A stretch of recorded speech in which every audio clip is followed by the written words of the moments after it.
Hey, this is Rob Werman from ERCast, and this is part 2 in our series on managing life-threatening bleeding in the field, in the emergency department. In part 1, we talked about how to put on a tourniquet, the basics. This is how to pack a gunshot wound or a shrapnel wound, anything that's going to be hard to manage with a tourniquet. For example, a gunshot wound to the groin. These are very scary, can be very hard to control. You might stick your finger in there, but then what do you do? So we're going to walk through the steps on getting combat gauze in there and effectively managing the bleeding, hopefully.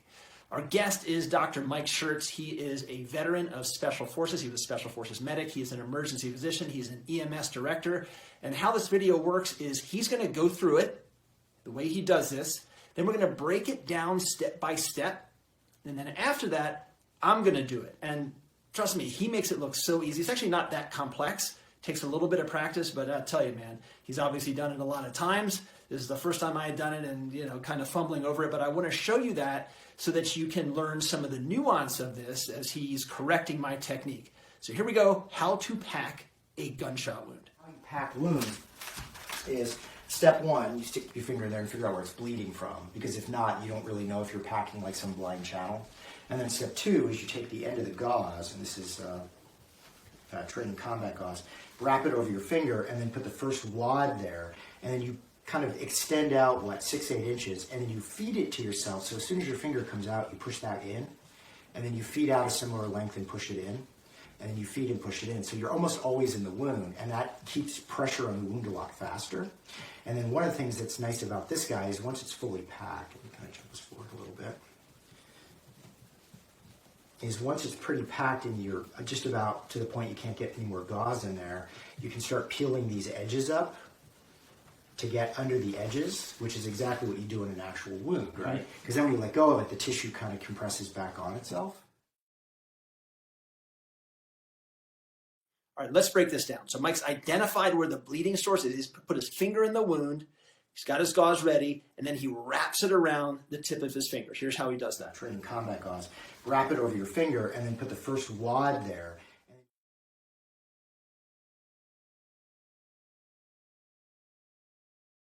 Next, start feeding into the wound. One hand packs, one hand feeds. Kind of extend out 6-8 inches, and then you feed it to yourself. So as soon as your finger comes out, you push that in, similar length, and push it in.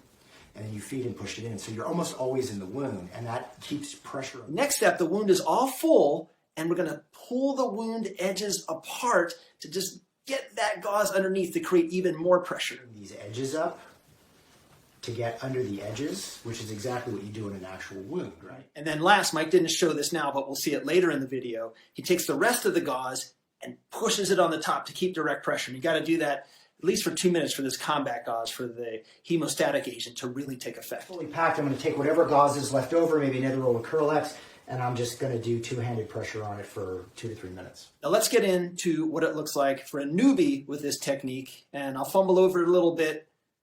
Don't feel bad if you feel like you're all thumbs on this the first time you do it, because it's not totally intuitive. It's kind of intuitive, but definitely takes a little bit of practice. Here we go. All right, I have never packed a femoral artery or gunshot wound like that. Yeah. Let's see if I can do it. Yeah, do it. All right, so step 1, identify the point of bleeding. Okay. So stick your finger in the hole, because you may have blind channels, you may have little fascial planes, and it'll feel like a squirt gun on your finger even while you're wearing gloves. Okay, so here we go. So his finger, bleeding is stopped. Okay. I've got my finger on, Correct. on it right now. I'm going to have to take my finger out. You're going to have to take your finger out. Okay. Then lay some gauze over the tip of your finger, a small wad, shove it directly back to the point of bleeding, and then feed yourself out, probably about 6-8 inches of gauze, not too much, and then hand that length of gauze to yourself to shove it in. Now, it's probably too much, you see? So you probably want to take this amount and then hand it to this finger, and it's like a sewing machine. That finger pushes it right back in the hole. And the goal in wound packing is no matter how much gauze you get in the wound, if you really push harder, you'll get more gauze in there. And you just keep packing.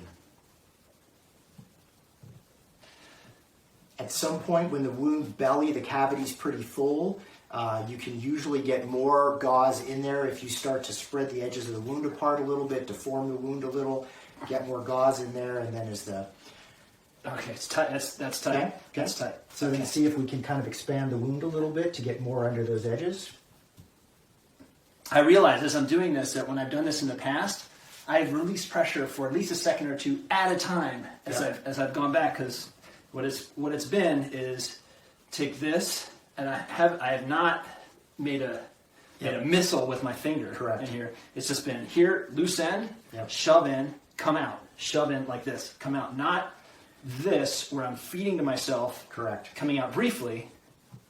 Oh, I like that technique. Yeah, exactly. And then the key, if you're using this kind of gauze, this is a training gauze of what's called combat gauze, which is a kaolin impregnated gauze.